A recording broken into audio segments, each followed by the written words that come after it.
साथीदार youth foundation Sangli यांच्याकडून छत्रपती संभाजी महाराजांचा पूर्णाकृती पुतळा उभारण्यात यावा या मागणीसाठी गेले कित्येक महिने महापालिकेकडे पाठपुरावा करत तरी सुद्धा महापालिका यांच्याकडे दुर्लक्ष करते।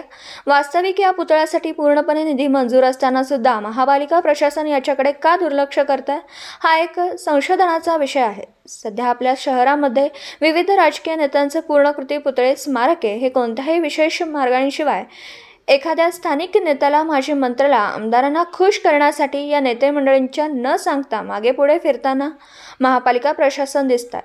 पण थोर महापुरुषांचा निधी असून सुद्धा जाणीवपूर्वक टाळाटाळ करण्याचं कारण काय हा एक प्रश्न आहे। परंतु गेल्या 2 वर्षापासून आपल्याकडे मागणी केलेली छत्रपती संभाजी महाराजांचा पूर्णाकृती पुतळा उभा करण्याबाबत आपल्याकडून कोणताही प्रयत्न केल्याचं दिसून आलं नाही। याची सर्व सांगलीकरांना खंत आहे। तरी सांगलीकर शिवप्रेमी महापालिकेकडून योग्य ते सहकार्य होईल असं आम्हाला वाटतं। आज उपायुक्त राहुल रोकडे यांना निवेदन देण्यात आलं व त्यांनी आश्वासन दिलं की 19 तारखेपर्यंत कामाचा शुभारंभ करण्यात येईल। यावेळी साथीदार युथ फाउंडेशनचे कार्यकर्ते शिवतेज सावंत, विशाल दळवी, सचिन सूर्यवंशी, ऋषिकेश भोई, सत्यजित रोहित पाटील, अमित पवार, प्रवीण सूर्यवंशी व आदी कार्यकर्ते मोठ्या संख्येने उपस्थित होते।